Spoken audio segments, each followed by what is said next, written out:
Thank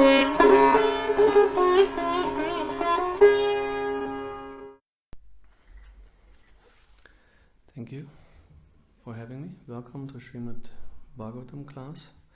We continue in the 4th canto, chapter 18, entitled Prithu Maharaj Milks the Earth Planet, text number 8. Om Namo Bhagavate Vasudevaya. Om Namo Bhagavate Vasudevaya. Om Namo Bhagavate Vasudevaya.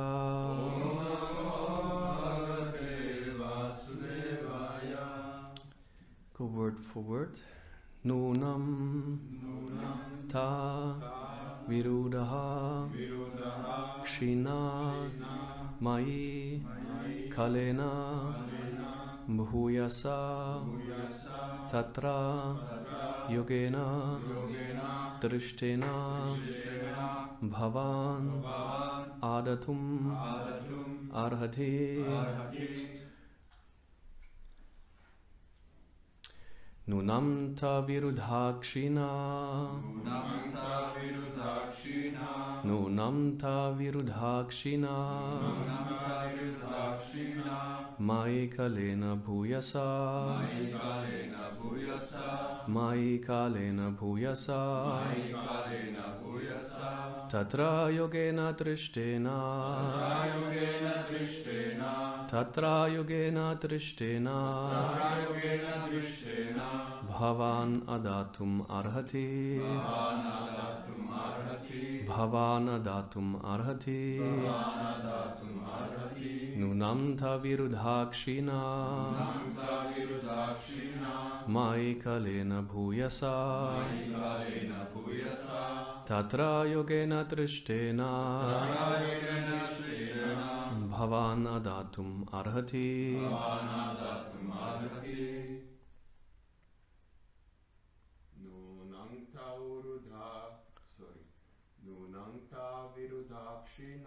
Nunam ta virudhakshina. Mai kalena bhuyasa. Tatra yogena drishtena. Bhavanadatum arhati. Nunam ta virudhakshina. Nunam ta virudhakshina. Mai kalena bhuyasa. Mai kalena bhuyasa. Tatra yogena drishtena. Tatra yogena drishtena. Bhavan adatum arhati. Bhavanadatum arhati. Vaishnavis? Nunam ta virudhakshina. Mai kalena bhuyasa. Tatra yogena drishtena.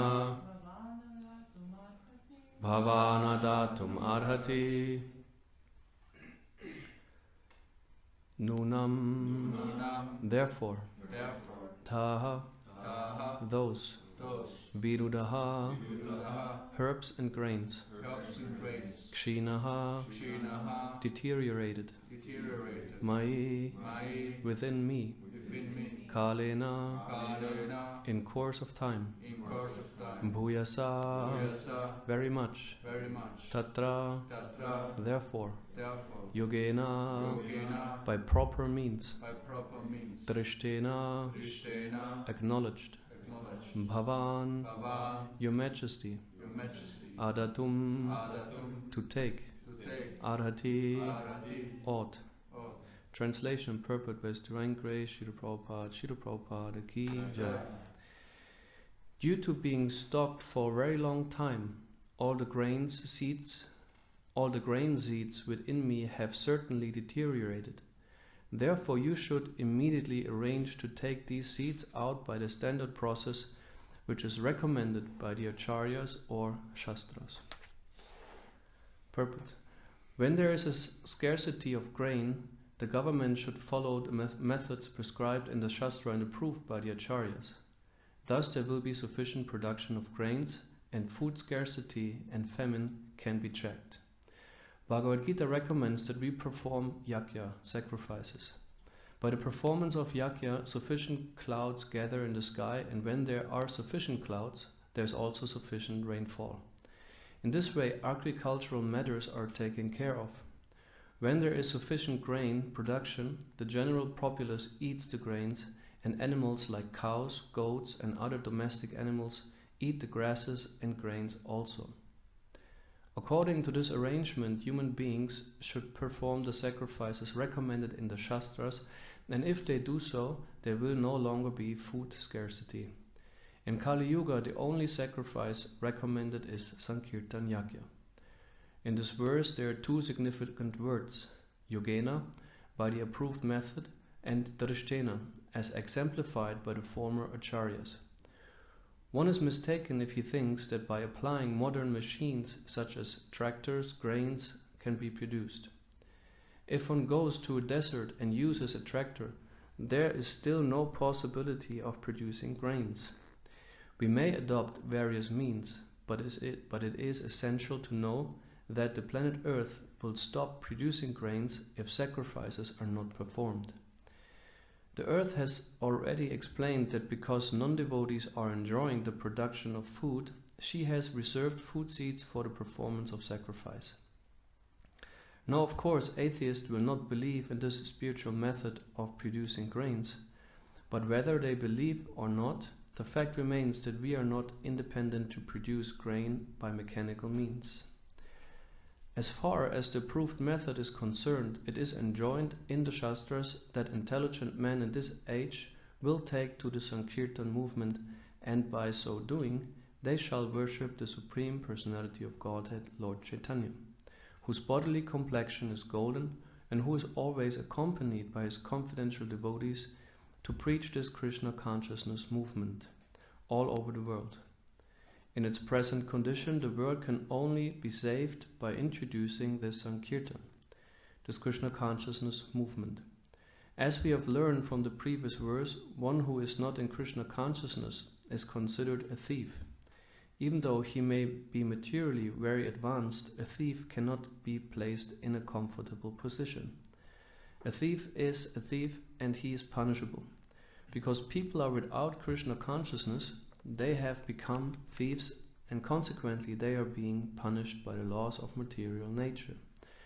No one can check this, not even by introducing so many relief funds and humanitarian institutions. Unless the people of the world take to Krishna consciousness, there will be a scarcity of food and much suffering.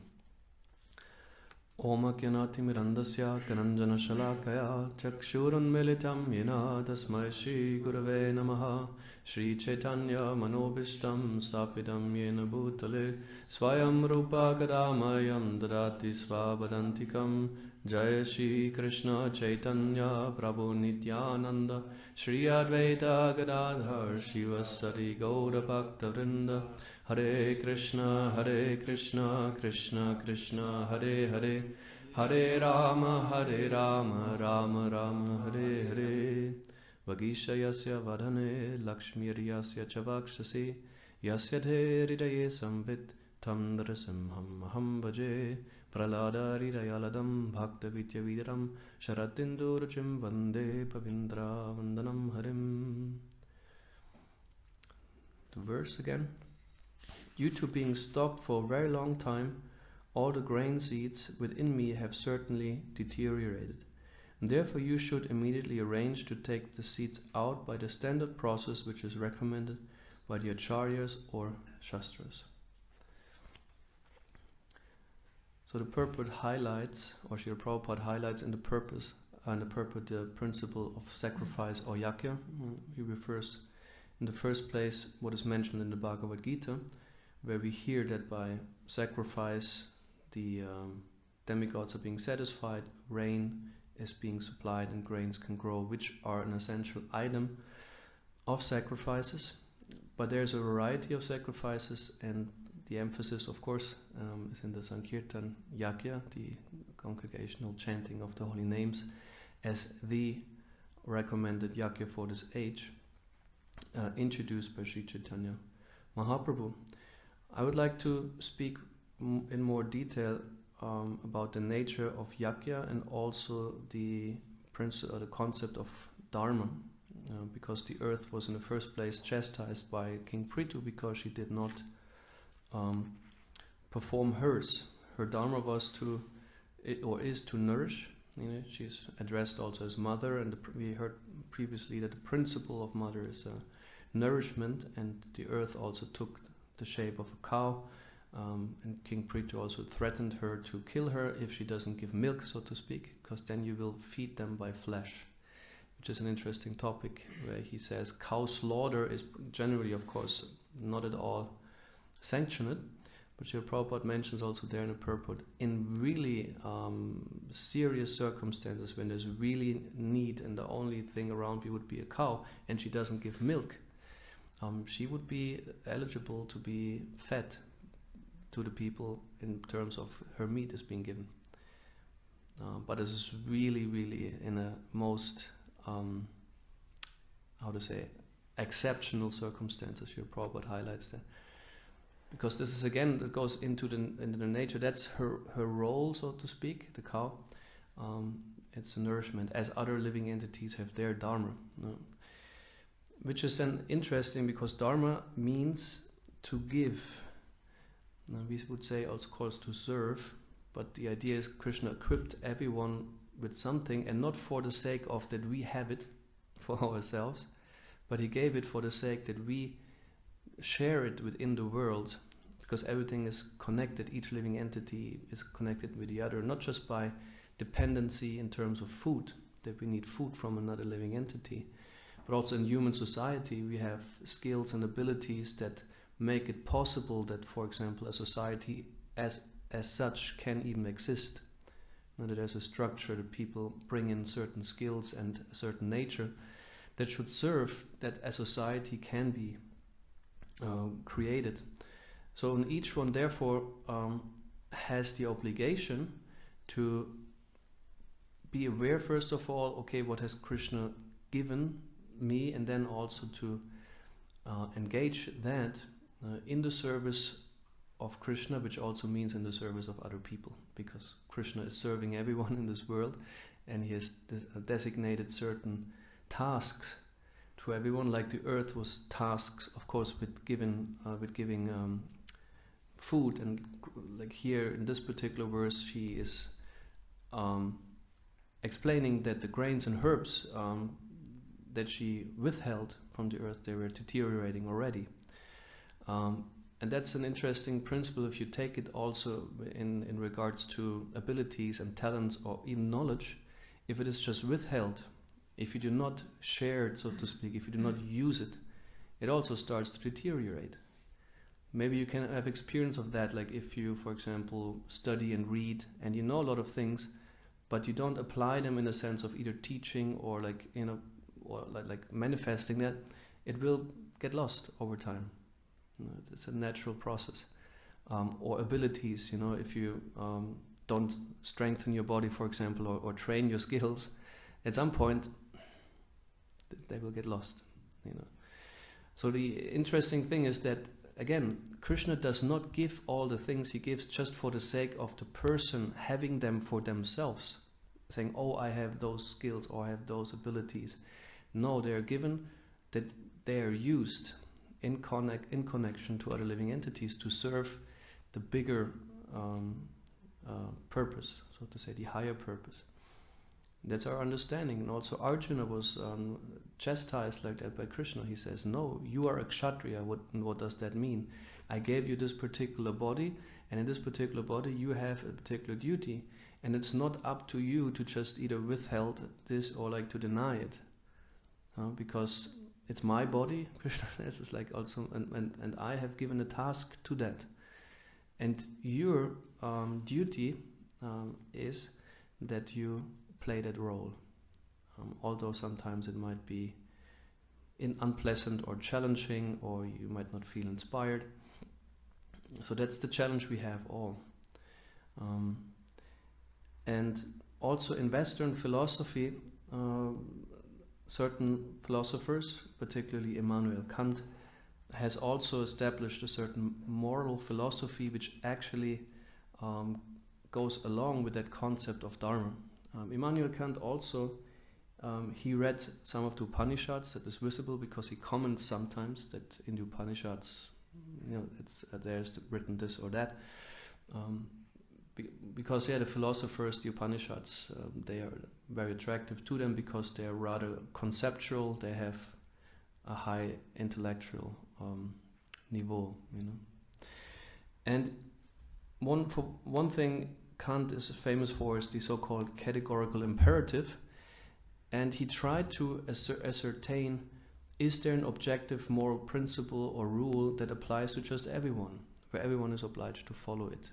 That, so to say, ethical right and wrong is not just a subjective thing. For me, this is right. For you, this is right. He was asking, okay, is there an objective, absolute standard by which everyone can be obliged or not?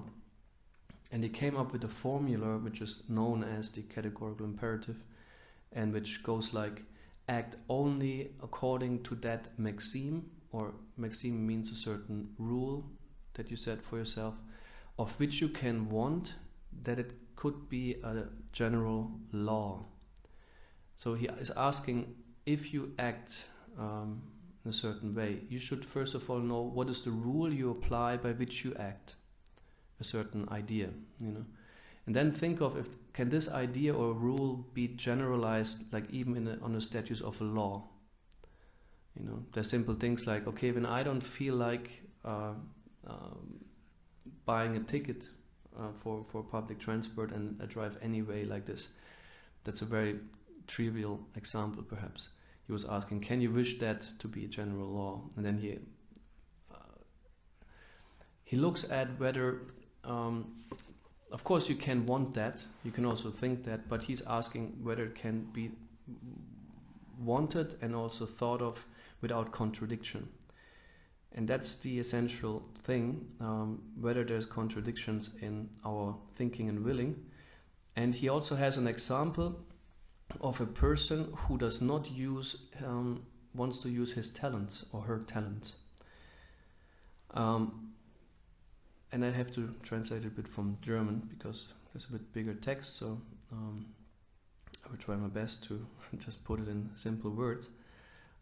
So he mentions there's a person who has, according to his nature, a certain talent, which also would serve a good purpose in his or her given culture or environment. It might be ability to work, it might be an academic qualification, it might be he might be able or she to heal and whatever.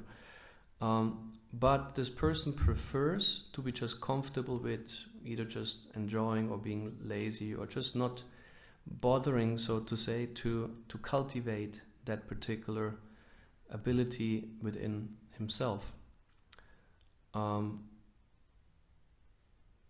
And also this person is not considering whether this kind of neglect or not attending to his natural gifts is any issue or not, if it goes conform with what we call duty.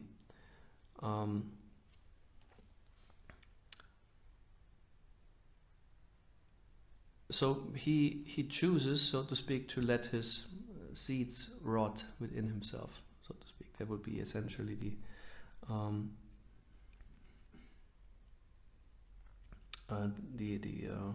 the metaphor. And Kant argues, for example, actually a reasonable human being necessarily wants that all the capacities of being are being developed within himself, because also for him or herself that would be just beneficial. If, for example, if I can be autonomous through being able to take care of my own food, being taking care of my own home, and being whatever, so it actually would serve me. Why would I want to not develop that? And here some interpreters, they've formed it like that. They say, someone who wants that rule, although I have abilities, but I simply decide to neglect that and simply be lazy and enjoy, this cannot be wanted without contradiction. Because if you, this is like a will who has no interest in his own capacity.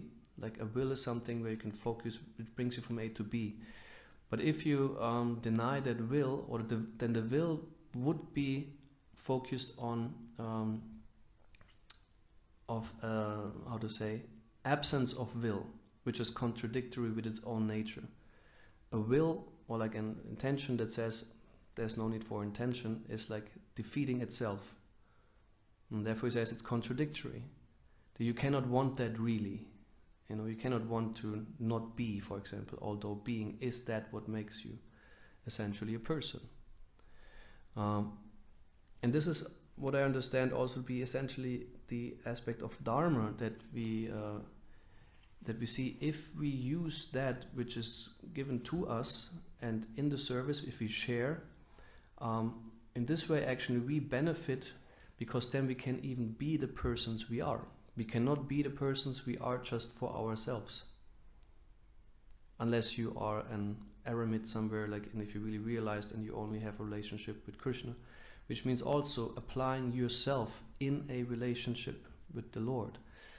But otherwise, who you are is also something that is defined by your activities in relationship to others.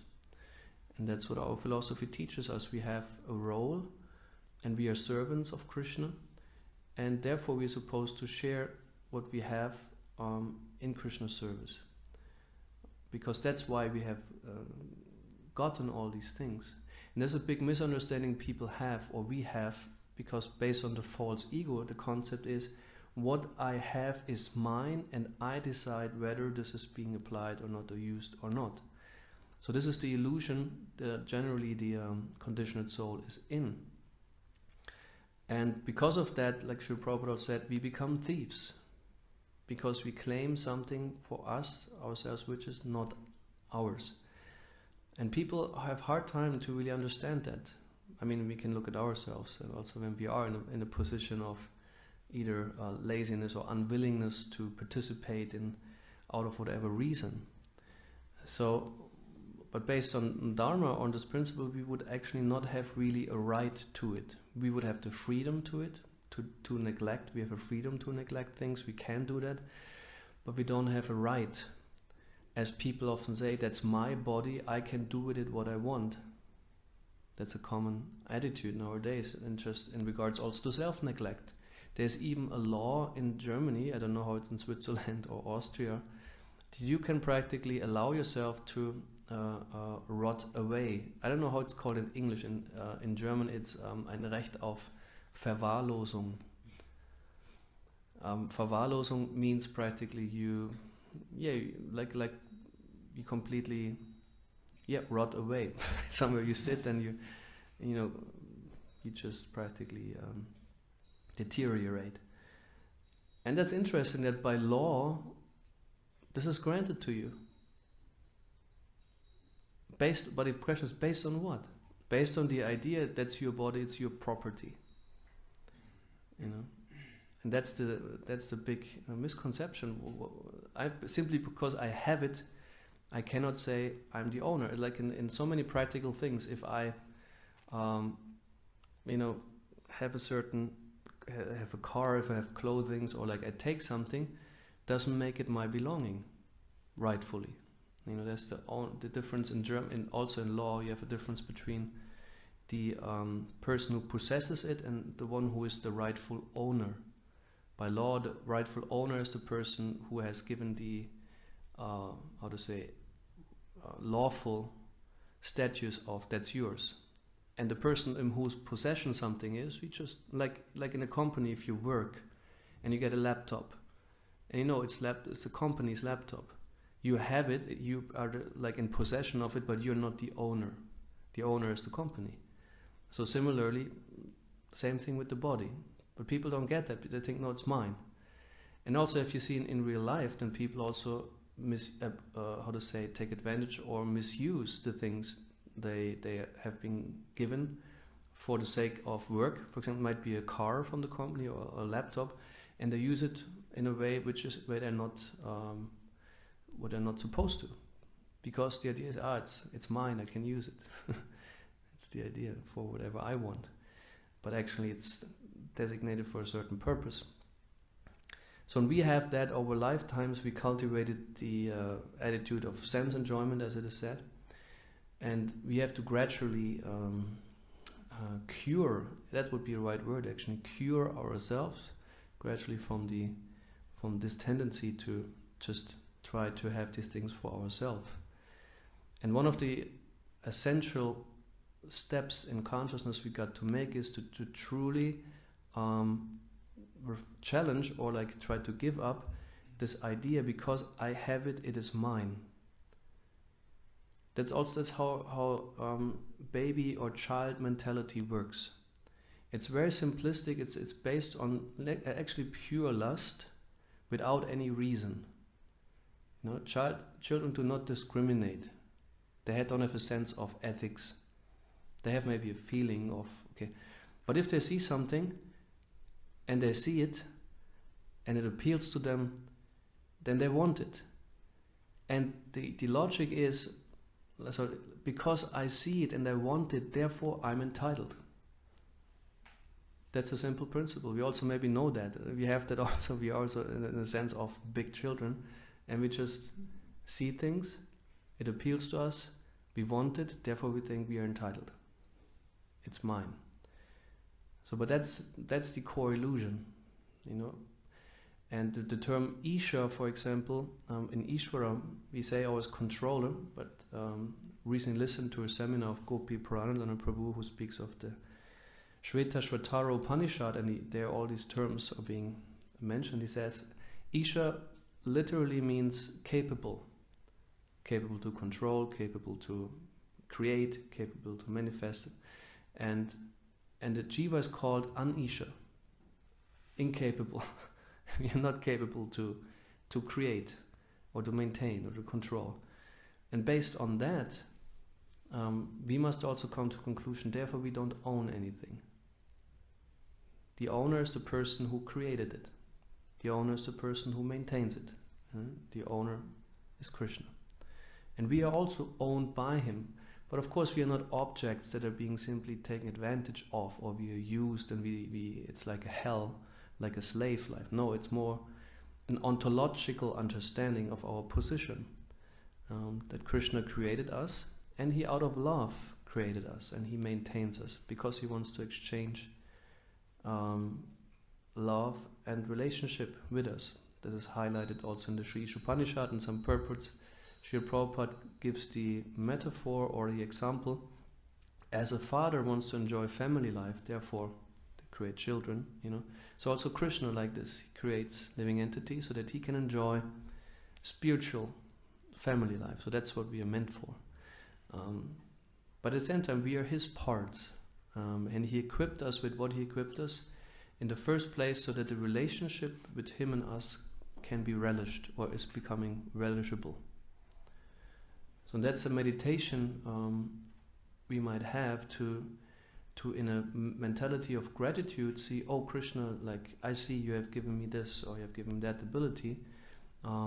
Please help me to see how I can apply that in my relationship with you.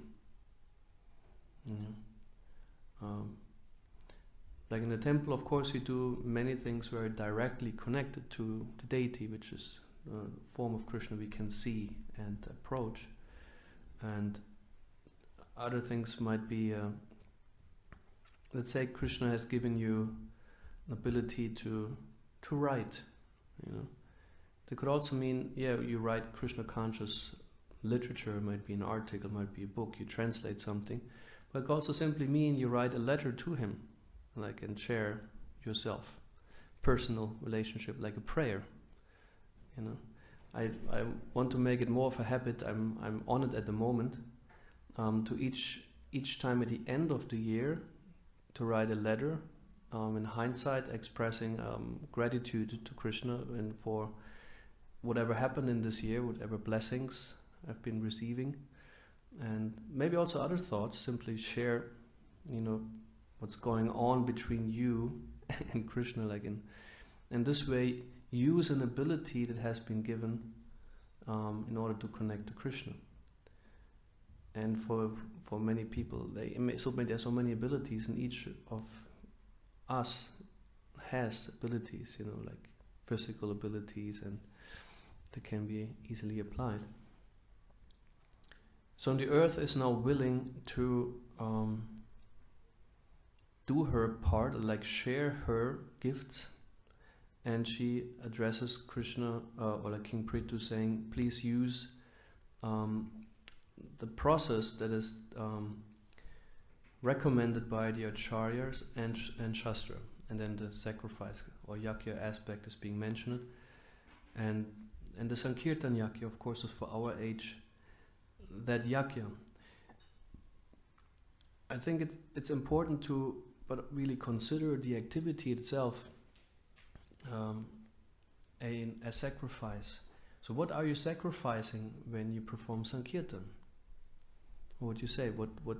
Because there's descriptions in a classic sacrifice. You have the fire, you have the spoon, you have the ghee, you have so many items and mantras, and they constitute the sacrifice. And what would you say? What are the things being sacrificed when you perform Sankirtan? Time, first of all. Time, yes. Attention.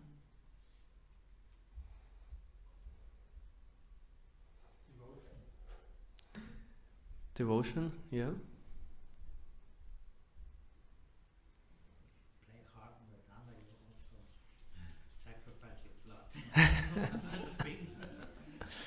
Yes, yeah. You sacrifice your physical abilities, the body itself, depending what does. Yes, yeah. You false ego. Okay, yeah. Would you like to say how do you sacrifice false ego when you perform Sankirtan? And when we go out for books, how's the Sankirtan Yaga, we have to approach the people and really let go our misconceptions and Yes, in order to really enter the glorification of Krishna, one has to get over the selfish tendency and become a servant. Yeah. Yes, so many things, or like simply your abilities, or your time, attention, and at last, your inner heart you share. You want, because Prabhupada sometimes uses this word feelingly when he speaks about chanting. You just chant feelingly. I don't know if this really exists like this in English or it's just an old version.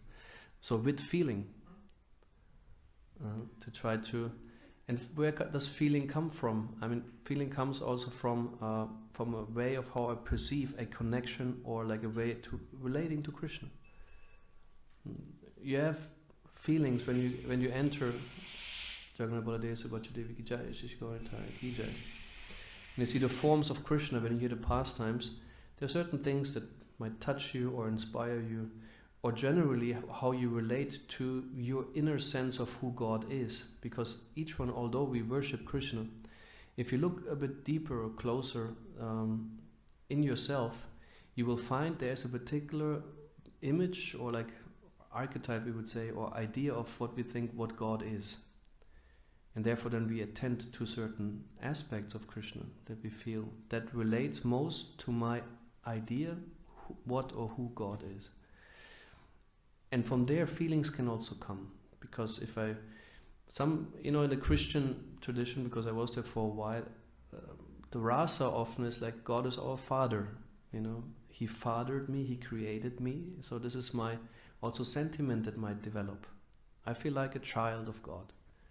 And I'm being taken care of, or like I surrender to Him. We have not much more ideas, more concept what God is in all His varieties. So, but each of us has a particular way of relating to Krishna. It could also be Krishna is the well-wishing friend that accompanies me lifetime for lifetime, the super soul. Or then Krishna is this playful cowherd boy in Vrindavan. Who has only interest in having pastimes, with his devotees. So yes, this in Sankirtan Yakia, this is also about giving yourself, ultimately, your inner self. Self means, interestingly, the word Atma for self relates to all three things.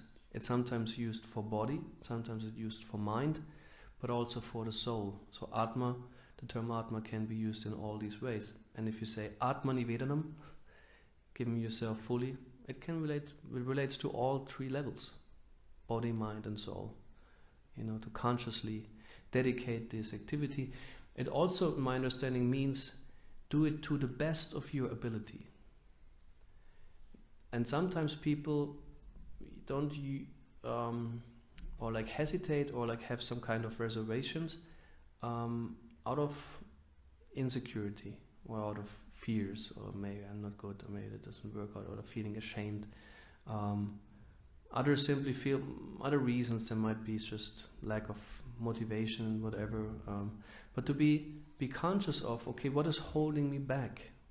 And what would help me to not hold back, but to share my grains and seeds, so to speak, like the earth is not given. There's always conditions. The earth had the condition that too many irreligious people, so therefore are held back. Actually, require sacrifice to function.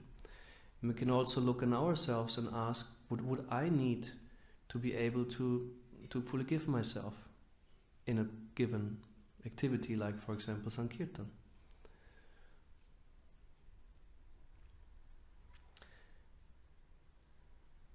Hare Krishna. Are there any comments or questions?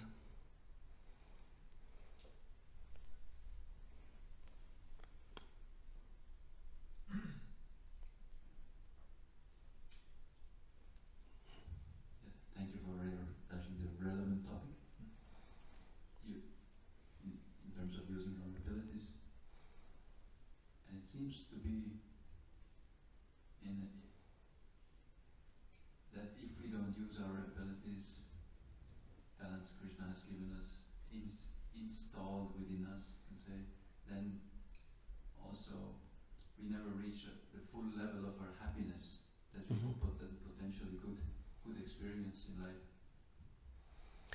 Yeah, it's a good point you make. Yeah, actually, I had this in mind before. I'm glad you mentioned it, because what happens if you are situated in what you're supposed to do, then also this is the way to happiness. Because as we can,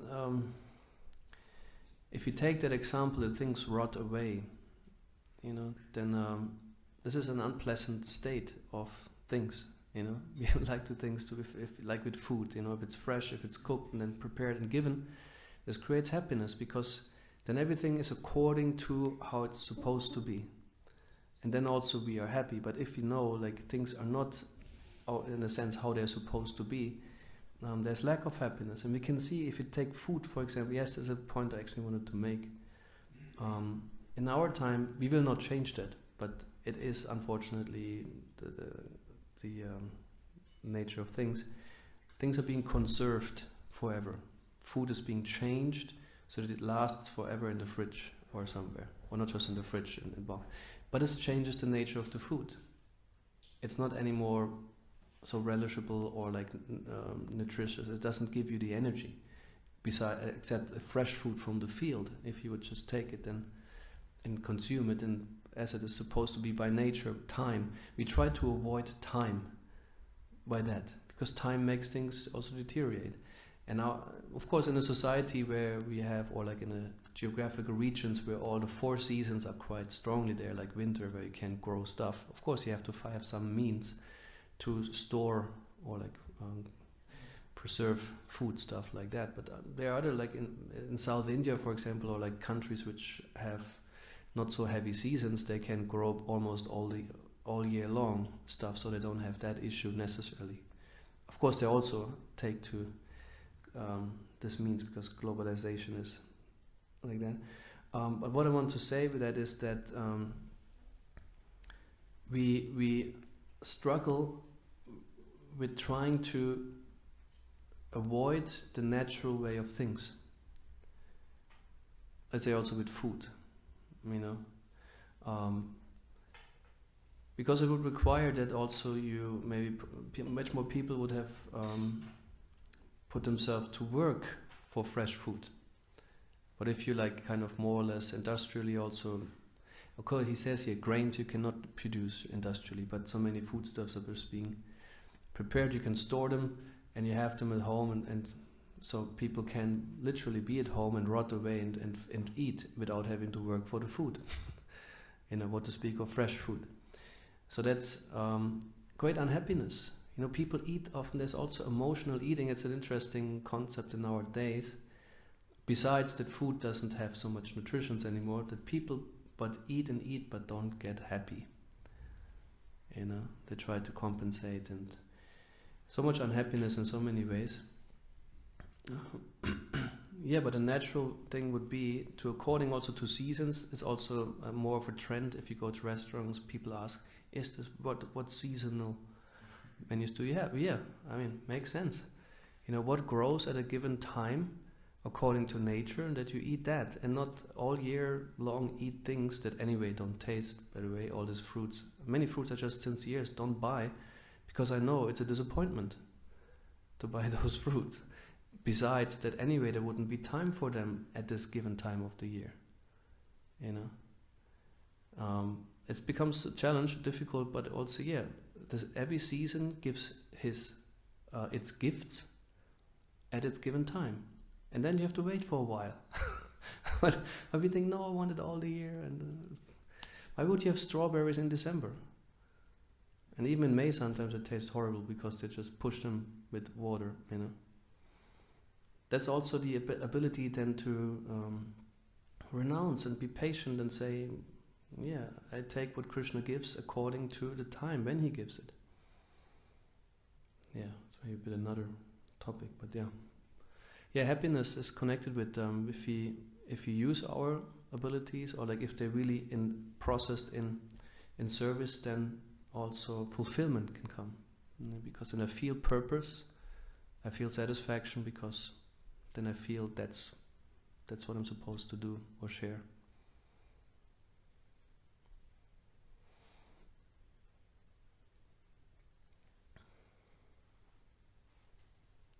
All right.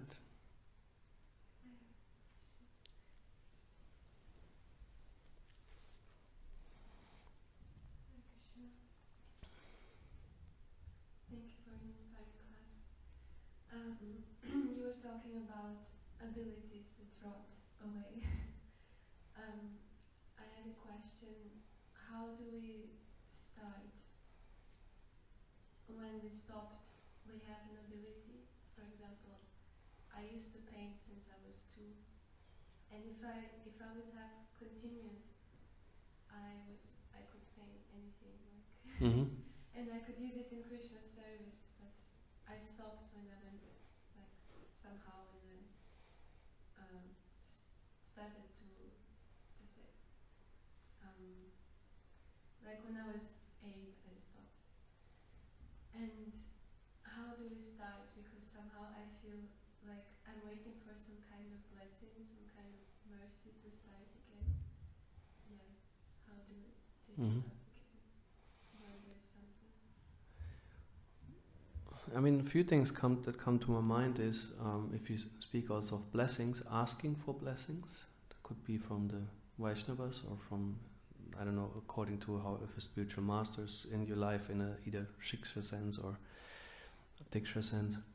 But also maybe, as I said before, writing a letter to Krishna and expressing also like your situation, and also there it could be an asking for blessings. Please help me to find the service I'm supposed to do, or like to grow my talents, my abilities, And another thing is, a very practical thing, is to get back to it in a scale that's possible for you. I don't just draw a few things here and there when you have some time, and see how it feels like when I get back to it. Kind of, we call in German Sensibilisierung, or getting sensitive again about this capacity, and so start and maybe hang out with people who do Krishna conscious artwork, get inspired, and then you can learn perhaps and say, oh wow, I don't know personally. I know in Switzerland there's Balakrishna, who is an artist, painter. Many of this today not, but of the backdrops, he did. Is that helping? Yes, thank you very much. Hare Krishna.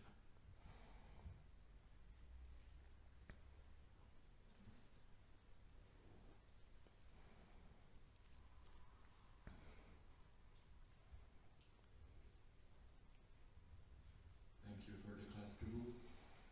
I just thought about why is the earth also in this time not holding the whole grains back, even if there is a lot of demonic activities on earth. Mm-hmm.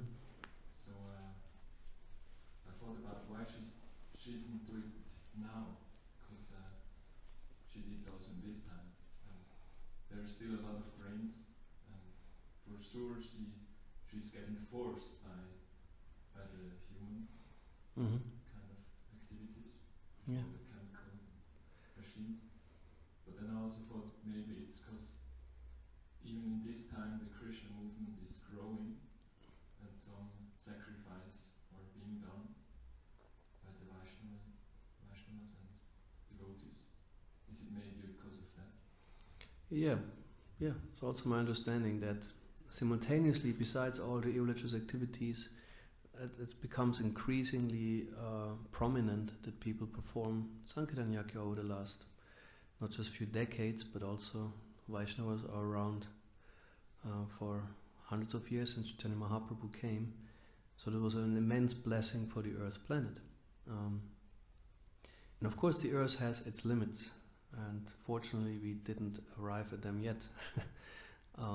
She does react. I mean, we have these issues now, like with nature catastrophes and drought and so many. There's a lot of actually, how to say, in English it's sometimes difficult to say that Ernteverlusten, that really, a lot of food grain and or plants got destroyed, either due to insects or other plagues or heat and so on. And there's also an example in the Science of Self-Realization, this book. There's a report, like the story how Srila Prabhupada was being asked by some people from, I think also from India at his time, and there was also a drought. They didn't have any water there, and then they asked him to help. But they were more thinking of kind of food for life, like please bring food and stuff. But Srila Prabhupada insisted, saying, no, you have to perform Sankirtan Yakia. And it was quite a bit intense thing, because they felt like, what these people now need is kind of food and water in their bodies, And he said, no, Sankirtan is the thing. They went there also, they performed Sankirtan, and I think for a few days or even a week, and then rainfall came, since a long time. So it's often difficult. We think like the faith in that, is that really doing the job, so to speak. It's people want to see something physical that you can put in your mouth and eat and drink, But actually, where our faith is supposed to be, that through this Yakia, all these, as Prabhupada mentions in the purport, all these things will happen. Yeah. So we can also see chanting always as an appeal. Please, appeal to Krishna. Please be satisfied with us. Please bless us, that we might also have a peaceful life that allows us to perform more Sankirtan. That we are not necessarily being diverted by struggles. I mean, of course, struggles can support us, but I'm a person who prefers not to struggle too much. It's easier for me. All right. Thank you very much. Granto Śrīmad-Bhāgavatam ki jai.